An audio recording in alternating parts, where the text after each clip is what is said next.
So the next phase, I mean, there's two phases going on at Fox News right now. There is the, well, old people have lived a long life. Maybe we should just go back to pretending like this pandemic's not happening. And if we lose some, we lose some. The other phase of this is we found the miracle cure. Here's Laura Ingraham.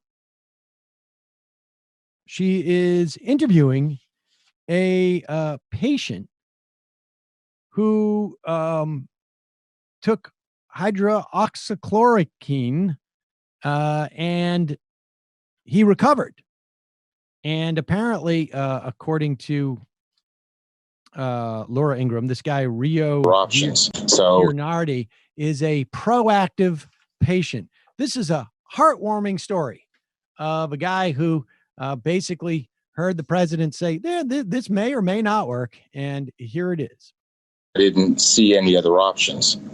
For me, it was a risk it was worth taking for me. So he heard my story out, authorized it, and 30 minutes later, the nurse came in and gave me the first dosage.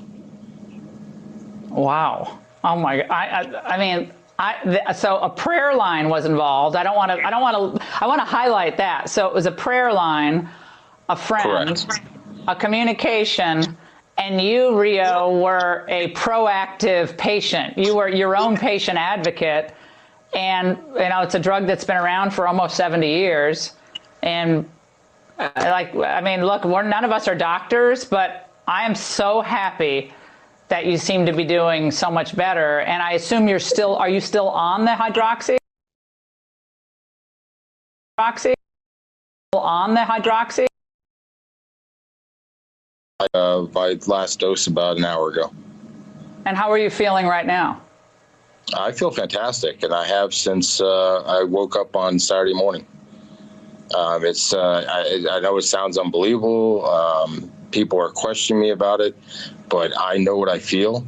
I woke up at 4:45 in the morning, and it felt like I had nothing. And I had to catch myself for a second and say, wait a minute, I'm breathing. This is not normal. And I realized I didn't have my fever anymore.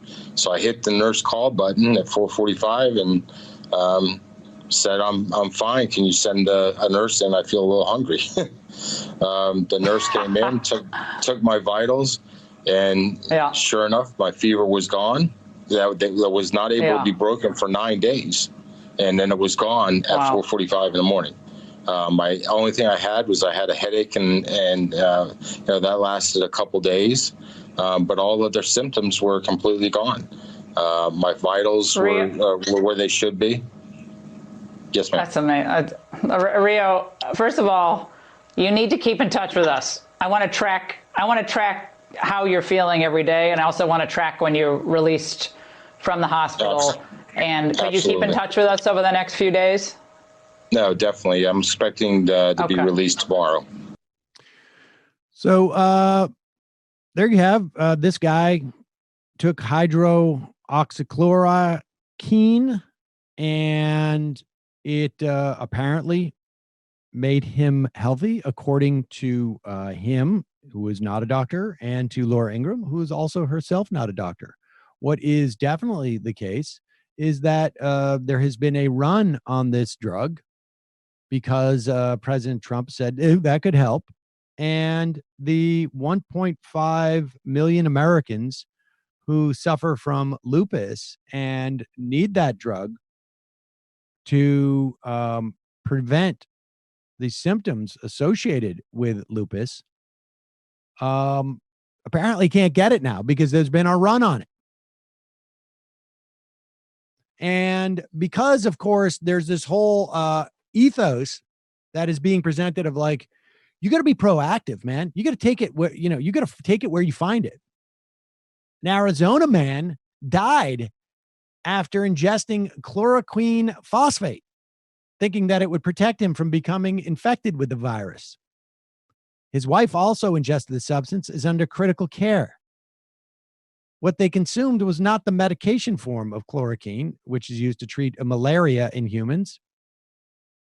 It was an ingredient listed on a parasite treatment for fish. The man's wife told NBC News she'd watched televised briefings during the President Trump talked about the potential benefits of chloroquine. Even though no drugs are approved to prevent or treat COVID-19, the disease caused by the coronavirus, some early research suggests it may be useful as a therapy. The name chloroquine resonated with the man's wife, who asked that her name not be used to protect the family's privacy in the course of this. She used it previously to treat her koi fish. She had a koi pond. So the couple, both in their 60s, decided to mix a small amount of the substance with a liquid and drink it as a way to prevent the coronavirus. We were afraid of getting sick. Within 20 minutes, both became extremely ill, dizzy and hot. And the guy died. I mean, but, you know, if we were to accept the Republican construct on this, it's one life. It's good to know that that doesn't work. It was probably worth it, right? Right? At least we know, don't drink the stuff that is supposed to get rid of the parasites in your koi fish just because the president mentioned something that sounds like that. Don't drink that stuff. I mean, it could have been worth it. Well, here's Sean Hannity on television reading a regiment from just a doctor. I mean, who knows if this is something that like an actual doctor is doing, or it's just like some dude who sent Sean Hannity an email. And apparently this guy's, he's telling it to the president, the vice president. I mean, I don't know what the hell is going on here. This is just bizarre. Here's Sean Hannity telling Mike Pence that, hey, some doctor out here has a regimen that is apparently like a wonder cure. Mr. Vice President, I'm holding up a letter, and I'm going to read from it in a second, from a doctor in the New York area. And if I may read from it, he has now worked with his associates, and he has a regimen, hydroxychloroquine, 200 milligrams twice a day, 5 days. Azithromycin, 500 milligrams once a day, 5 days. Zinc sulfate, 220 milligrams once a day for 5 days. This is what he has seen.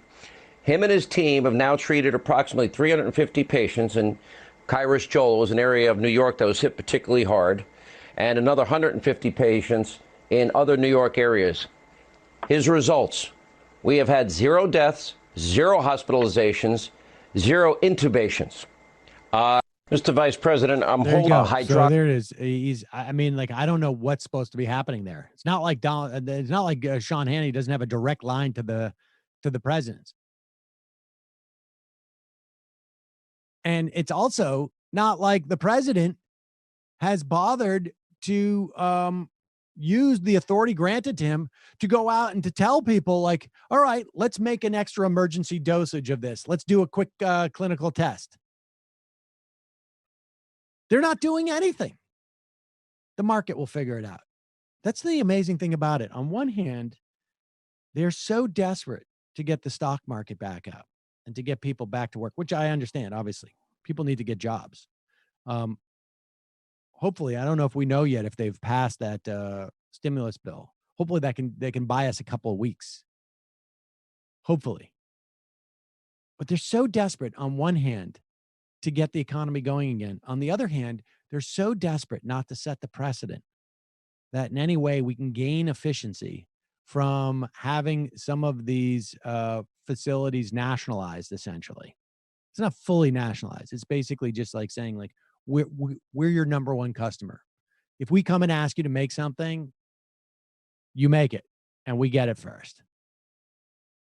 And we'll give you all sorts of information about the coordination and how much we want and this and that. But they're so desperately afraid of what precedent that might set, or some ideas that people might get, or how it may cut into some people's profits. Like, I can tell you this, there's no one on the board of these places that are saying, hey, this is going to cost us millions upon millions of dollars, so let's do it anyways. The calculation a place like GM is probably making at this point is something to the effect of like, we're not selling any cars. We've got factories full of cars. We've got lots full of cars. We got so much inventory right now.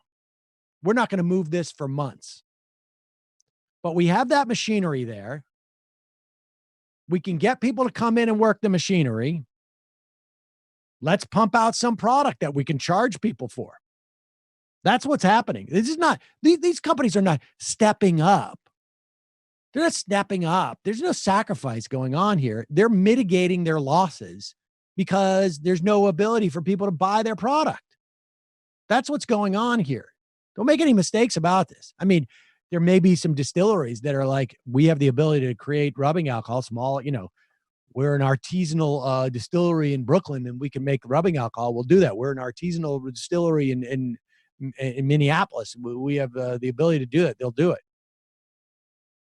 But broadly speaking, this is about these entities mitigating their losses and realizing they're not going to sell their normal product, and we can just turn around and retrofit a couple of things and we can go out and sell stuff that people want right now. That's what's going on here.